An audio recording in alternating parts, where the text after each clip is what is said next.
3 in the morning, and I'm staring at my phone like it holds the secrets of the universe. Maybe it does. Maybe the secret is that my wife thinks I'm an idiot. The notification pops up on Instagram. Serena Porter. Marketing posted a new photo. My thumb hovers over it for a second, and I already know what I'm going to see. Call it husband's intuition, or maybe just experience with disappointment. There they are. My wife Serena and Brent Mallory, some hotshot entrepreneur who drives a Maserati and wears suits that cost more than my monthly income. They're at some beachside restaurant, her hand on his arm, both of them grinning like they just won the lottery. The caption makes my stomach drop. Finally found my real partner in business and life. I'm Alex Porter, 43 years old, freelance IT specialist, and apparently the fake partner in this equation. I fix computers for a living while my wife climbs the corporate ladder at Pinnacle Marketing. We live in a nice house in Millbrook, Maine, the kind of place where everyone knows everyone else's business, whether you want them to or not. Alex, Serena's voice drifts from the hallway. You awake? I set the phone down and pretend to be asleep. She slides into bed next to me, smelling like expensive perfume and guilt. Her breathing settles into that fake rhythm people use when they're pretending to sleep. The next morning, she's up early, bustling around the kitchen in her power suit, acting like nothing happened, like she didn't just announce to the world that I'm yesterday's news. Coffee's ready, she says without looking at me. Thanks. I pour myself a cup and lean against the counter. Nice photo last night. She freezes for just a second, then turns with that practiced smile she uses on clients. Oh, that? Just a business dinner. Brent's helping with the Morrison account.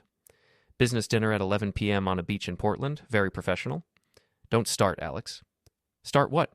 Asking questions about my wife posting romantic photos with another man? She slams her coffee mug down harder than necessary. It's not romantic. We're working together. He appreciates my ideas, unlike some people. And the caption? My real partner? It's just marketing speak. You wouldn't understand. Before we deeper into this story, I have one small request. Please subscribe, drop a like, comment, and hit that hype button to boost this channel so more people can discover these incredible Reddit stories. That stings, but not the way she intended. It stings because she's probably right about one thing. I don't understand how someone can be so casual about destroying a 15-year marriage, but I understand other things. I understand networks and information and how to find things people don't want found. If you post anything like that again, I say quietly, I'm done. She laughs. Actually laughs. You wouldn't dare. Where would you go? What would you do? I finish my coffee and rinse the mug. Try me. She grabs her purse and heads for the door. I have to go. Real work to do. The door slams, and I'm alone with my thoughts and a very interesting challenge. I walk to my home office, a converted bedroom filled with computer equipment and the organized chaos of a man who solves problems for a living. My phone buzzes. Another Instagram notification. Serena posted again, this time a selfie with the caption, Some people try to hold you back. Real partners lift you up. I screenshot it, then open my laptop. Time to do what I do best. Dig into systems and find the truth. Serena thinks she's smart, but she makes the same mistake most people do. She assumes technology is magic, that her private messages and deleted photos just disappear into the digital ether. She doesn't realize that her phone backs up to our shared cloud account, or that her laptop connects to our home network, or that I've been quietly monitoring our digital life for months. Not because I'm controlling or paranoid, because I'm thorough. The evidence is overwhelming. Text messages between her and Brent going back 6 months. Photos she never posted. Plans for weekend trips she told me were work conferences. And something else. Conversations about Pinnacle Marketing's client information, the kind of confidential data that could get someone fired or worse. My phone rings. It's my old friend Frankie Morrison, who runs a private investigation business out of Portland. Alex, you busy? Depends. What's up? Just wondering if you've seen the local gossip mill lately. Your wife's making quite the impression around town. I close my eyes. In a place like Millbrook, news travels faster than wildfire. What are you hearing? Nothing good, buddy. Tom at Murphy's Bar says half the town saw that Instagram post. People are talking. Murphy's Bar is the unofficial headquarters of Millbrook gossip. If Tom's talking about it, everyone knows. I figured as much. You need help with anything? I mean, if you're thinking about documentation? Frankie's offering to help me build a case, probably for divorce proceedings. But I'm thinking bigger than that. Maybe. Let me get back to you. I hang up and stare at the screen full of evidence. Serena wants to play games with social media and public humiliation. She wants to make me look like the pathetic husband who can't keep his wife happy. Fine. Let's play. But we're playing by my rules now. Mrs. Grady from next door is in her garden when I step outside to get the mail. She's 70-something, retired, and has made neighborhood surveillance her full-time hobby since her husband passed. "Morning, Alex," she calls over the fence. "Beautiful day, isn't it?" "Sure is, Mrs. Grady." She leans on her garden spade and gives me that look, the one that says she knows something and she's deciding whether to share it. "I hope you don't mind me saying, but I saw that young man leaving your driveway yesterday morning. Around 6 a.m. Fancy red car." My hand tightens on the mail. "What young man?" "Tall fellow, expensive suit. He was walking from your house to his car. I thought maybe he was a business associate of yours, but—" She trails off diplomatically. "But what?" "Well, Serena left about 10 minutes after he did. Seemed odd for a business meeting, that's all." I force a smile. "Thanks for letting me know, Mrs. Grady." Back inside, I add this information to my growing file. Brent was at my house in the morning, while I was at a client's office in Brunswick, fixing their server issues. My phone buzzes with a text from Serena. "Working late tonight. Don't wait up." I text back, "No problem, I'll be working too." And I will be, just not the kind of work she expects. I start with Brent Mallory. Social media makes it easy. The man documents his entire life online. Entrepreneur, investor, founder of 3 startups that all sound impressive until you dig deeper. His LinkedIn profile is full of buzzwords and vague accomplishments. His Instagram shows expensive restaurants, luxury vacations, and a lifestyle that doesn't quite match his actual business success. A little more digging reveals some interesting facts. Brent's current company, Synergy Solutions, is bleeding money. His last startup folded after 18 months, and according to public records, he's been dodging creditors for the better part of a year.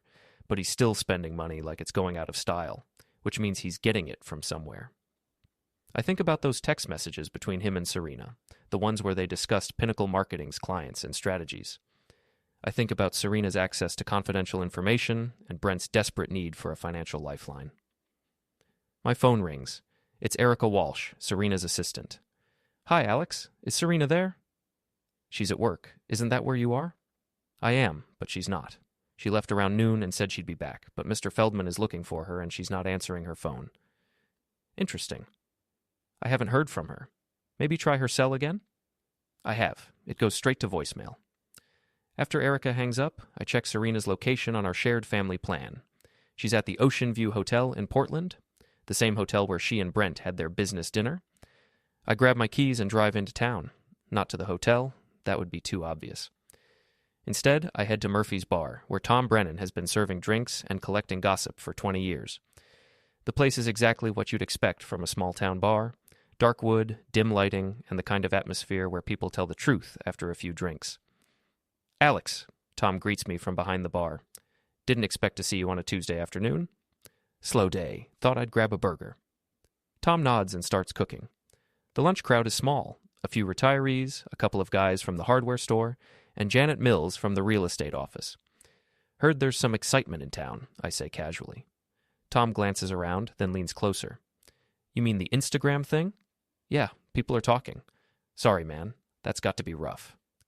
"What are people saying?" "Nothing too harsh about you. Most folks think Serena's lost her mind. That Mallory guy's got a reputation, you know." "What kind of reputation?" "The kind where he promises big things and delivers nothing. Janet over there says he tried to get her to invest in some real estate scheme last year. Wanted her to put up her own money for properties that didn't exist." I glance over at Janet, who's nursing a beer and scrolling through her phone. "Mind if I talk to her?" Tom shrugs. "Go ahead. She loves telling that story." Janet Mills turns out to be a goldmine of information. Brent Mallory has been making rounds through Millbrook and the surrounding towns for months, looking for investors, business partners, and anyone else he can charm into opening their wallets. "He's smooth," Janet admits. "Real smooth talker. But when I asked for documentation, proof of the properties he wanted me to invest in, he got evasive. Started talking about opportunity windows and time-sensitive deals. Classic con man behavior." "Con man?" "Maybe that's too strong, but he's definitely not what he pretends to be. I did some research after our meeting. His companies are all smoke and mirrors." I buy Janet another beer and listen to more stories.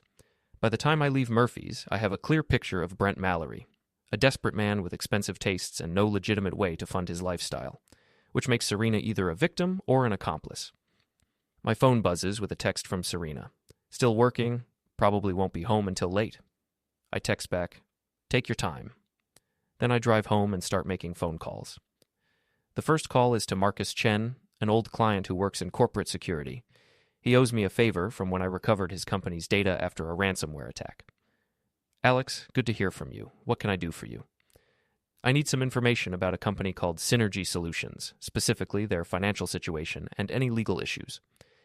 That's not really my area, but I know someone who might help. Give me a day or two.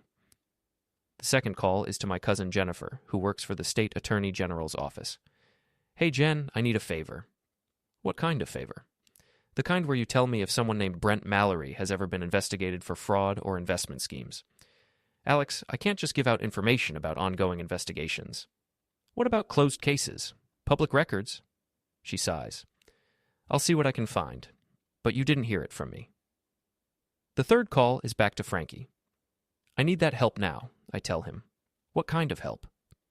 The kind where we document everything and make sure the right people see it. Are we talking about divorce proceedings? We're talking about justice. That evening, Serena comes home around 10, looking satisfied with herself. She kisses my cheek like nothing's wrong, asks about my day, and acts like the perfect wife. How was work? I ask. Productive. Really productive. Brent and I made some real progress on the Morrison account. That's great. Mr. Feldman must be pleased. She pauses. Why would you mention Feldman? Just figured he'd want to know about progress on a big account. Right. Yes, he's very pleased. But there's something in her voice, a note of uncertainty that wasn't there before. Later, after she's asleep, I check her phone. New messages from Brent, talking about their meeting at the hotel and plans for tomorrow. But also something else. A message from someone called Chloe Bennett. Girl, you're playing with fire. That post is all over town. People are talking. Serena's response? Let them talk. I'm done hiding. Chloe Bennett. I look her up online. Local influencer, lifestyle blogger, and according to her social media, Serena's best friend. She's also, based on her posts, someone who thrives on drama and attention. I screenshot the conversation and add it to my file. Tomorrow, things get interesting. Wednesday morning starts like any other day, except for the fact that I'm about to destroy my wife's life. That sounds harsh, but here's the thing. She started this game. She made the rules when she decided to humiliate me publicly and betray our marriage for some smooth-talking con man. I'm just playing by those rules now. Serena leaves for work at her usual time, kissing me goodbye and promising to be home for dinner. Such a good wife, except for the part where she's planning to meet Brent at lunch and probably discuss which of Pinnacle Marketing's clients they're going to exploit next. I wait an hour, then make my move. The first email goes to Harold Feldman, Serena's boss. I don't use my real name or email address. That would be too obvious. Instead, I create an anonymous account and send him screenshots of Serena's text messages with Brent, the ones where they discuss confidential client information and strategies. The subject line is simple. Confidentiality breach, Serena Porter. The message is even simpler. Thought you should know what your marketing VP is sharing with outside parties. The second email goes to Pinnacle's legal department, specifically to Maria Reyes, their general counsel.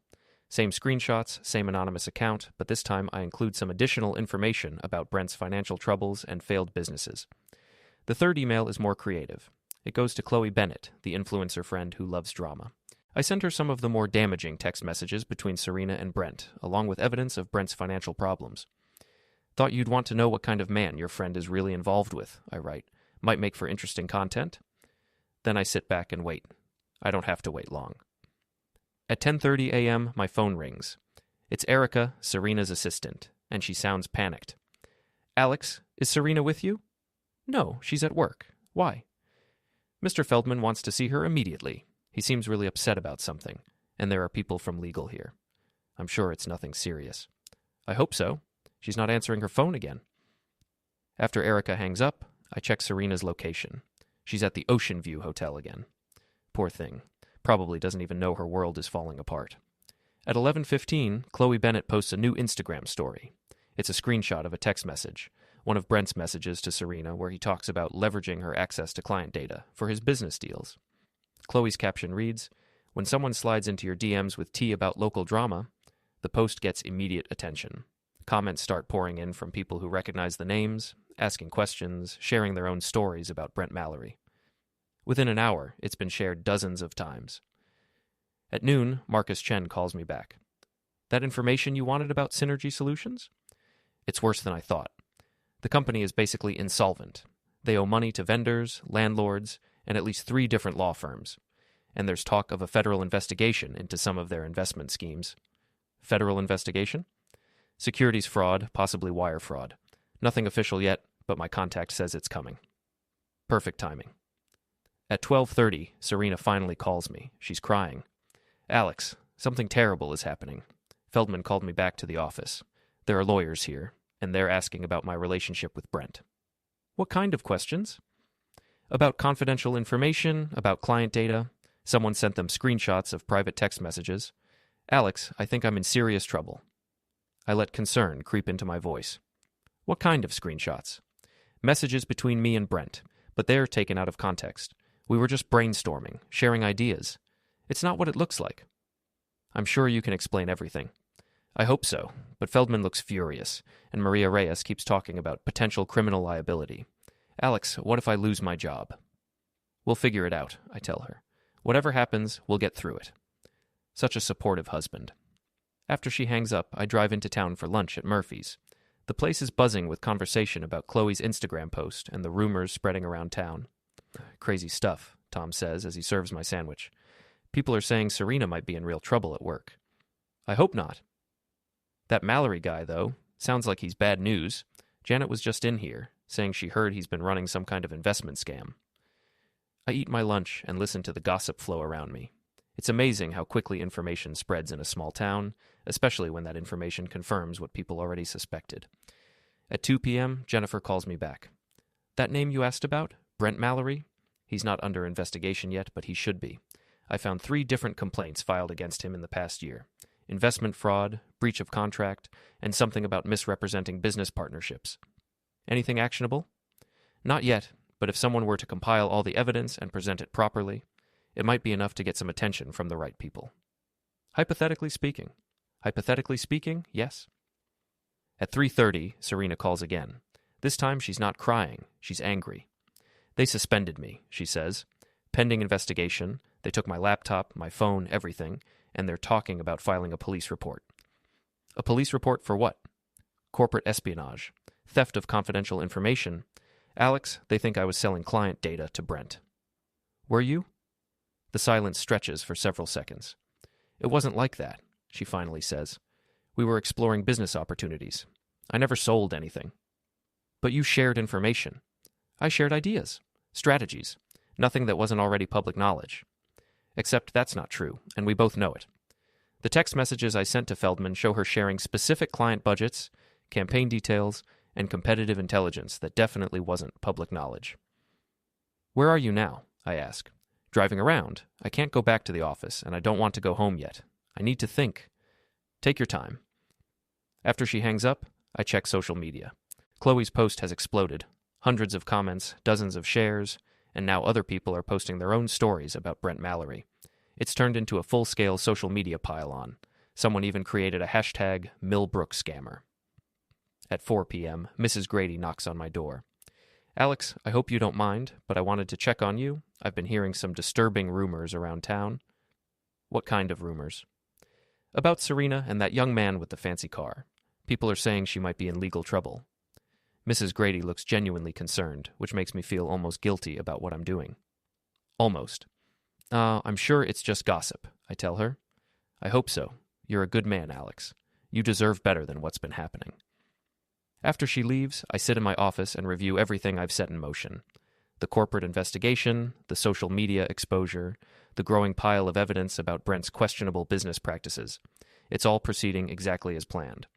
My phone buzzes with a text from Frankie. Heard about Serena's work situation. You need me to document anything? I text back. Not yet, but soon. At 6 p.m., Serena comes home. She looks defeated, shoulders slumped, eyes red from crying, her usual confidence completely gone. How bad is it? I ask. Bad, really bad.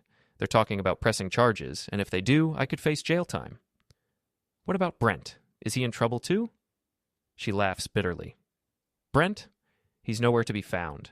His phone goes straight to voicemail, and his office says he's traveling on business. He abandoned me the second things got complicated. Of course he did. Men like Brent Mallory are great at making promises and terrible at keeping them when the pressure's on. I'm sorry, I tell her, and part of me actually means it. Are you? Because I keep thinking about what you said yesterday morning, about being done if I posted anything else. This isn't about that, isn't it? Someone sent those screenshots to my boss, Alex, someone who had access to my private messages. She's looking at me with suspicion now, trying to figure out if I'm responsible for her downfall.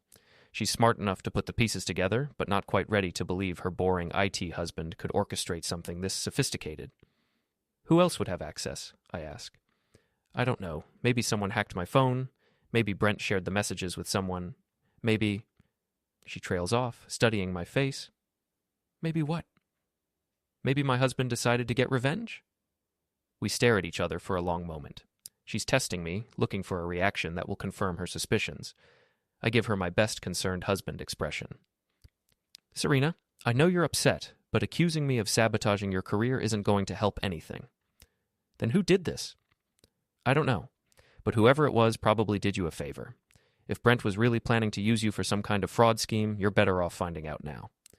She doesn't have an answer for that, because deep down, she knows I'm right. She got involved with a con man, shared confidential information, and now she's facing the consequences. The only thing she doesn't know is that her loving husband helped those consequences along. Thursday morning brings news that makes everything more interesting. Jennifer calls me at 7 a.m. with an update. That Mallory guy you asked about? He's officially under federal investigation now. Securities fraud, wire fraud, and conspiracy. Apparently someone compiled a very thorough dossier of evidence and sent it to the FBI field office in Portland. Someone? Anonymous tip? Very professional, very detailed. Whoever put it together knows what they're doing. I thank Jennifer and hang up, then check the news. Sure enough, there's a small item in the Portland Herald about a federal investigation into alleged investment fraud schemes targeting Maine residents. Brent Mallory isn't named in the article, but he will be soon enough. Serena is still asleep when I leave for a client appointment in Brunswick. She came to bed late last night after spending hours on her laptop, probably trying to figure out how to salvage her career and her relationship with her real partner. Good luck with that. The client appointment is routine, a small accounting firm with server issues, but it gives me an alibi for the morning, which might be important later. At 10 a.m., while I'm supposedly focused on database recovery, I get a text from Tom at Murphy's Bar. You need to see this. Come by when you can. I finish the server work and drive back to Millbrook. Murphy's is busier than usual for a Thursday morning, and I can see why. Chloe Bennett is holding court at a corner table, laptop open, showing people something on her screen. Alex, Tom waves me over to the bar. You're not going to believe what's happening. What's happening? That influencer friend of Serena's? She's doing some kind of live investigation into Brent Mallory. Started this morning, and she's been getting tips from people all over the state. I glance over at Chloe's table. She's surrounded by locals, all of them talking at once, sharing stories and showing her photos on their phones. What kind of tips? Investment schemes, fake business deals, women he scammed. Turns out your wife's boyfriend has been busy. Tom's choice of words stings, even though they're accurate. Serena made her choice when she posted that photo with the real partner caption. Mind if I listen in? I ask. Go ahead. It's like a real-life crime documentary. I grab a beer and find a spot near Chloe's table. She's in full influencer mode, documenting everything for her social media followers. So, this woman from Augusta says Brent convinced her to invest $20,000 in a restaurant that doesn't exist, Chloe is telling her audience. And this guy from Bangor says Brent tried to sell him shares in a tech startup that turned out to be just a website template. Janet Mills is there, adding her own story about the fake real estate deals. Two other people I don't recognize are sharing similar experiences. It's turning into a full-scale expose. The crazy part, Chloe continues, is how he targeted successful women specifically. He'd research them online, find out about their jobs and their money, then approach them with these amazing business opportunities. Like he did with Serena, someone says. Chloe nods. Exactly like he did with Serena, except she had access to something even more valuable than money, confidential business information.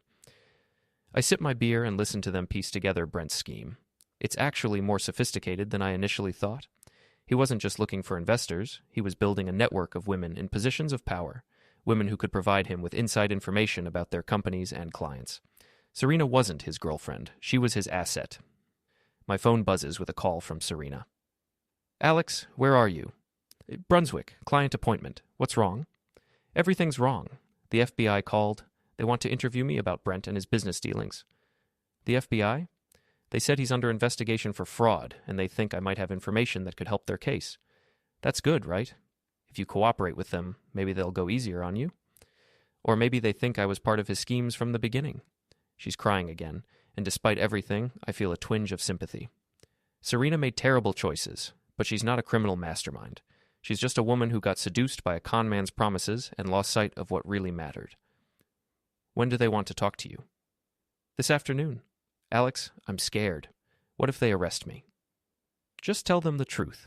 If you weren't knowingly involved in anything illegal, they'll figure that out.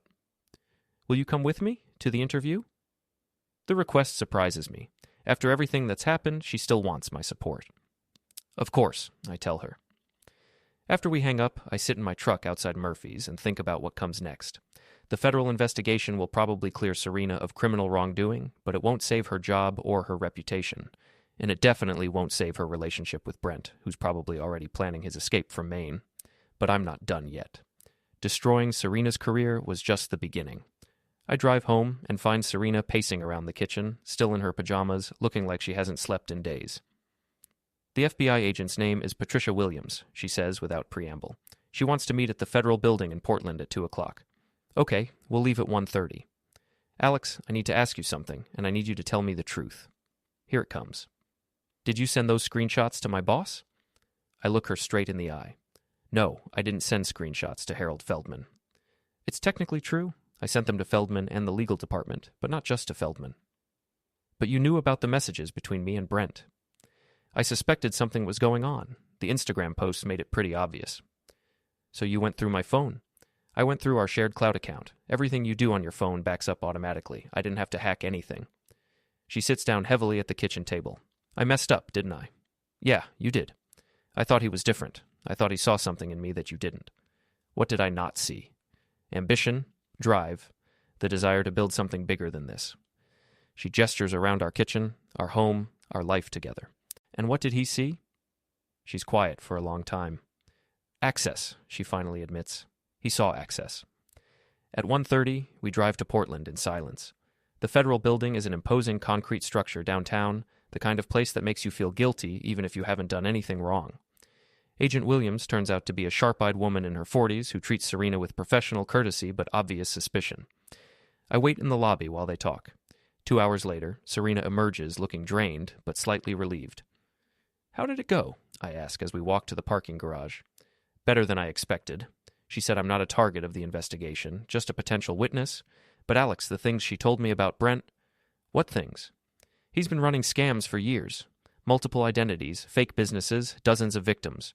And I was just another mark. We reach the truck and get in. Serena stares out the window as I start the engine. Agent Williams said he specifically targets women in marketing and sales positions because they have access to client lists and business intelligence. He gets them to fall for him, then uses their information to set up competing businesses or sell data to rivals. So you were never his real partner. I was his source. She laughs bitterly. All those times he told me I was brilliant, that I had great ideas. He was just pumping me for information. We drive home in silence. I should feel satisfied that Serena finally understands what kind of man she threw away our marriage for. But mostly, I just feel tired. That evening, Chloe Bennett posts a comprehensive expose about Brent Mallory on her blog. She's turned her social media investigation into a full-length article with interviews, documentation, and a detailed timeline of his fraudulent activities. The post goes viral within hours. Local news stations pick it up, then state media, then national outlets looking for a good con man story. By midnight, Millbrook scammer is trending on multiple platforms. Brent Mallory's face is all over the internet, along with warnings about his schemes and a request from the FBI for anyone with information to come forward. Serena watches the coverage from our couch, laptop open, scrolling through the endless stream of comments and shares. I'm in some of these posts, she says quietly. People are calling me an accomplice, a co-conspirator. The FBI said you're not a target. The FBI isn't the court of public opinion. She's right about that. Social media doesn't care about legal distinctions between victims and accomplices. As far as the internet is concerned, Serena Porter is part of the Brent Mallory story, and that association will follow her for years. What are you going to do? I ask. I don't know. Look for another job, I guess, though I'm not sure who's going to hire me after this. You could start your own consulting business. With what reputation? With what clients? She closes the laptop. Alex, I think I destroyed my entire career for a man who was using me. Yeah, you did. She looks at me with something that might be respect. You tried to warn me. I did. And when I wouldn't listen, you made sure the truth came out anyway. I don't confirm or deny it. I just sit there and let her draw her own conclusions. The screenshots that went to Feldman, you said you didn't send them to him specifically. That's right. But you sent them to someone. I made sure the right people saw evidence of what was happening. Because you love me or because you wanted revenge? It's a fair question, and I think about it carefully before answering. Both, I tell her. She nods like that makes sense to her. So what happens now? She asks. Now you figure out how to rebuild your life, and I figure out whether I want to be part of it. For the first time since this whole thing started, Serena looks genuinely afraid. Not of the FBI or the media attention, or even the loss of her career. She looks afraid of losing me. Alex, I know I don't deserve it, but is there any chance we can work through this? I study her face, looking for signs of the arrogant woman who posted that real partner photo just a few days ago. She's still there, but she's been replaced by someone who finally understands the consequences of her choices. I don't know, I tell her honestly. But we can start by you telling me everything, every lie, every secret, every detail about what you did with Brent. Everything? Everything, because if we're going to have any chance of fixing this, I need to know exactly what I'm forgiving. She takes a deep breath. It's going to take a while. We have time. And we do. We have all night and tomorrow, and however long it takes for her to understand that real partnerships aren't built on Instagram posts and public declarations.